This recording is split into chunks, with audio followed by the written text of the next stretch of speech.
과연 신천의학에서, 신천생리학에서 주장하는 생리치와 화학 반응의 이치가 이게 뭐를 두고 하는 얘기인가? 이게 조혈의 원리가 뭘까? 이걸 잘 이해를 해야 돼요. 그래서 어디 아플 때 어디가 빼야 된다. 이건 별 의미 없어요. 책에 논문에 다 나와 있는데 적으면 뭐 할 거예요? 내가 무엇을 잘못하면 어떤 부작용이 오는가? 요걸 먼저 알면 돼요. 그래서 내가 판다 얘기하면 우리 몸에 염분이 부족하면 몸에서 손발에서 열이 나든가 온몸에서 한기가 돌아요. 그러면 이거는 염분이 부족한 합병증이라는 거예요. 그럼 이걸 배워서 미리 알면은 머릿속에 어떤 생각을 해요? 몸이 으실으실 춥다 같으면 이거 염분이 부족하면 이런 생각이 온다 그랬지. 죽염수 한 잔 탁 먹으면 멀쩡해요. 이런 걸 알기 때문에 어혈 300cc 뺄 때 죽염수 한 잔, 500cc 빼면 죽염수 2잔 한꺼번에 먹으면 못 먹으니까 바로 한 잔 먹고 1시간이나 있다 한 잔 더 먹어라. 또 철분도 어혈 300cc 빼면 2앰플, 500 빼면 2개씩 2번. 이렇게 룰이 딱 정해져 있으면 그래 영양분 철분이 부족하면 1차적으로 팔다리 힘이 빠져요. 경사진대 못 올라갑니다. 왜? 혈액 속에 산소가 부족해서. 또 산도가 높아지면 그 산을 희석시킨다고 수분을 끌어모으면 몸이 부서요. 근데 모르는 사람은 살찌는 줄로 착각할 수가 있어요. 그럼 산소가 부족하면 가슴은 어떨까요? 두근두근하고 답답하겠죠? 또 피 압력이 높아지면 귀에서 북치는 소리가 나요. 그래도 영양분, 철분 공급, 그 다음에 얼굴이 노래지고 창백해지면서 모든 증세가 순간적으로 악화돼요. 이런다는 걸 알으니까 어혈을 우리가 300cc 뺄 때 영양분, 철분, 염분을 요만큼 넣고 500cc 뺄 때를 요만큼 넣어 하라고 이게 배우는 게 이게 학문이란 말이에요. 이렇게 해주면 왜 피부족이 안 오는가 하는 것도 배워야 되고. 오늘 아침에 TV를 보는데 소금이 좋다고 소금을 먹어야 신진대도 잘다고 면역 기능도 좋고 고혈압 환자, 순환기제통 환자가 저염식을 한 사람이 25%가 높다는 거예요.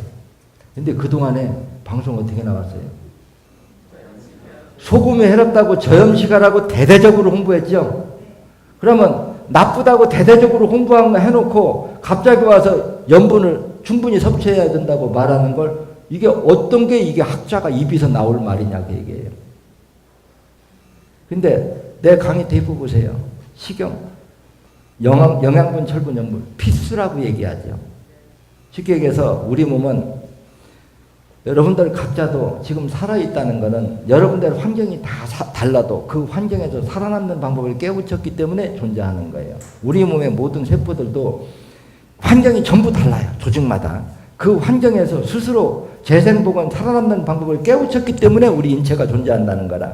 그래서 염분 농도가 비정상적으로 높으면 스스로 수분을 끌어모아서 염분 농도를 소변으로 땀으로 배출하는 기능을 알아서 해요.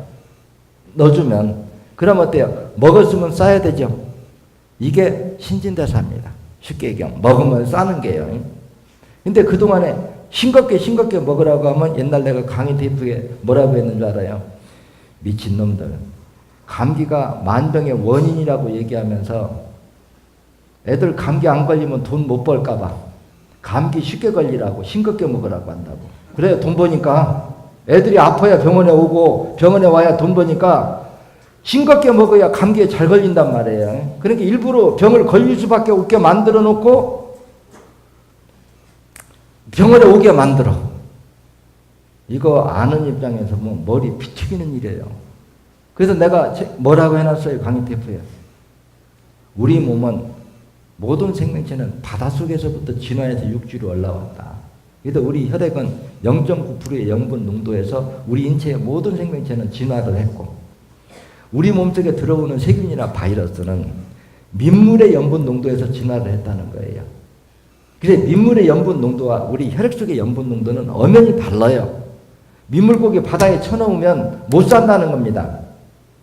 그래서 우리 눈물, 콧물 이런 데서 염분 농도가 있으면 세균이나 바이러스가 우리 몸속에 쉽게 들어올 수가 없어요. 근데 민물의 염분 농도로 저염식을 해서 염분 농도를 낮춰놓으면 어이구 들어가기 얼마나 좋아요. 그러니까 감기 좀 걸릴 수밖에 없는 환경을 만들어 놓고 감기가 만병의 원인이라 그래 놓고 뭐 써요? 항생제 쓰지요. 그럼 항생제 쓰면 외부에서 들어온 세균이나 바이러스만 죽는가? 그래서 모든 게 출발서부터 끝까지 병이 악화될 수밖에 없게 누가 만드냐? 현재 학계 의학계에서 만드는 거예요. 지금 요즘 제가 보면은 여러분들 겨울철 되면 어때요? 사스, 닭, 오리, 소, 구제역에서 막 끌어다 묻지요. 그걸 딱 보면 그래요. 방역한다고 방역되면 난리져요. 미친놈. 조류에서 옮겨왔다? 그걸 다 죽여야 된대. 그럼 내가 미친놈. 왜 그래요? 왜 미쳤다고 할까요? 이게 철새에서 병균을 이렇게 옮겨오잖아요. 그럼 그 철새는 죽었어야 돼요. 맞죠? 이론적으로 따지면 생리치료다면 여기까지 오기 전에 감염됐으면 미리 죽어야 된다는 얘기예요. 근데 왜 미친놈 하느냐? 이 새가 이게 예의가 없어. 하늘로 날아가면서도 똥을 싸. 맞죠? 하늘로 날아가면서 똥 싸가지고 떨어뜨리는 걸 미치서 소독해서 잡을 수 있겠느냐 묻는 거예요. 그러면 왜 새나 철새나 오리들은 AI에 감염이 되고 안 죽었느냐? 근데 왜 닭이나 가축은 그걸 못 이기느냐? 못 이기는 원인에 들어가면 뭐가 있느냐? 돼지, 소, 가료, 다축에는 사료에는 항상 항생제가 섞어서 먹입니다. 그게 미생물을 죽이는 살충제라는 거예요. 이놈을 계속 먹으면 우리 몸을 지키는 항체 백혈구가 살까요? 못 살까요? 못 살죠. 살아도 힘을 못 써요. 국가로 만나면 군대를 없애놨다는 거예요. 그러면 철새가 옮겨온 AI가 강해서 침투했느냐? 내가 면역 기능이, 우리나라 동물이 면역 기능이 떨어져서 그게 감염됐냐 묻는 거예요. 의도적으로 항생제를 써서 면역 기능을 의도적으로 다 떨어뜨려 놓고 군대가 없는 국가를 만들어 놓으니까 힘이 있는 놈이나 없는 놈이나 지구나고 들어가가지고 감염이 돼가지고 그럼 감염됐으니까 끌어다 붙자. 아이고 저런 놈들이 학자라고. 참 이 사회를 보는 게 너무 한심도 있고 제 눈으로 보면 잘못 돌아가요. 그래서 이런 것들을 우리가 생리치로 정적 진화는 대상에 대한 진화다. 무슨 얘기냐? 싸움도 해본 놈이 잘해요. 맞죠? 그래서 우리가 면역 기능을 생각한다고 하면 사람하고 동물하고 사람은 신선일까요? 우리 인간도 엄격히 따지면 동물입니다. 동물의 왕국 보세요. 밀림 지역에 우기 지나고 건기 때 되면 물이 팍 줄어들으면 뻘물이 똥물 뻘물 섞여가지고 있는 거 소, 돼지 모든 짐승이 다 먹어도 배탈도 안 나고 잘만 살아요. 거기 세균 바이러스 버글버글해요. 그놈 먹고도 안 죽는다는 거예요. 우리 몸의 면역 기능 먹이사슬 연결고리라는 건 그래요. 각 환경마다 먹이가 전부 다르겠죠. 식성도 전부 달라요. 혈액 속에 쉽게 얘기해서 유기질 성분이 없으면 물속에 유기질 성분이 없으면 플랑크톤이 안 살아나요. 유기질이 많으면 플랑크톤이 많겠죠. 플랑크톤이 많으면 물고기가 급속하게 번집니다. 물고기가 많이 숫자가 늘어나면 물고기를 먹이를 생각하는 생명체들이 들어오는 게 먹이사슬 연결고리고 이게 항체가 형성되는 겁니다. 그럼 이러한 종류들이 과연 어디에서 우리 혈액 속에 잡아들었을까? 제가 풀어가는 건 장 속에 있는 것이 옮겨왔다 이렇게 봐야 돼요. 장 속에 있는 것이 혈액 속으로 들어가서 생긴다. 그러면 여러분들 우리 장 속에 5만 종류가 넘는 세균이나 바이러스가 사는데 웃으면서 그러냐? 남들아 지구상에 있는 세균이나 바이러스는 네 깨끗한데 네 뱃속에 다 넣고 살아. 맞아요, 틀려요. 그리고 코끼리나 동물 이런 동물들이 우유를 먹이고 나서 전 먹일 때쯤 되면 어미가 제일 먼저 하는 일 뭐예요? 자기 똥 먹이죠.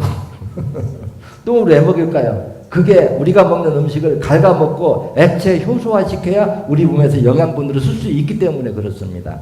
이거를 어떤 감염성 질환이라고 해서 죽여서 해결하려고 하는 것은 영원히 해결책이 없다는 거예요. 그래서 다른 동물이 먹고 감염이 안 되면 우리도 그걸 접하고도 감염이 안 되는 체질로 만들어야 된다는 거죠. 근데 이런 방법이 있느냐? 있다는 거예요. 그 방법이 뭐냐? 신장과 간을 회복시켜서 혈액이 맑으면 혈액 속에 산소 포화도가 높아지고, 산소 포화도가 높아지면 우리 몸의 항체는 최대 힘을 쓸 수 있는 환경이 조성되는 거고, 우리 몸은 원래 염분 농도가 높게 살았기 때문에 염분 농도를 조금 높여주면 외부에 있는 놈들이 우리 몸속에 쉽게 들어올 수 없다는 거예요. 근데 의도적으로 저염식을 해서 들어오기 편하게 환경을 만들어주고, 항생제를 먹어서 항체를 다 죽여놓고, 신장과 간 기능이 떨어져서 산도가 높아서 산소가 부족해서 면역 기능이 없는데, 그거는 그대로 놓고 세균이 들어온다고 항생제가 안 들으면 스테로이드 호르몬제, 이게 치료라고 생각한다고 있다는 얘기란 말이에요. 그래서 여러분들은 이런 설명을 한 번씩 다 들으려고 하면 적어도 20일 정도는 교육을 받아야 돼요. 그러면, 근데 여러분들이 개개인이 제가 설명을 해줄 수 있는 방법이 있을까요? 없겠죠. 그러면 여러분들이 처음 배우려고 맘먹으면 먼저 배운 대리점장이 시키는 대로 하고, 인터넷 동영상 보면 왜 이렇게 해야 되는 데는 이미 공개가 다 되어 있어요. 그래서 나는 늘상 부탁하는 게 그거예요. 신천 생리학을 꼭 배워서 자기 건강관리를 하고 싶다면 제대로 배우기 전까지는 절대 자기 생각 좀 보태지 마라.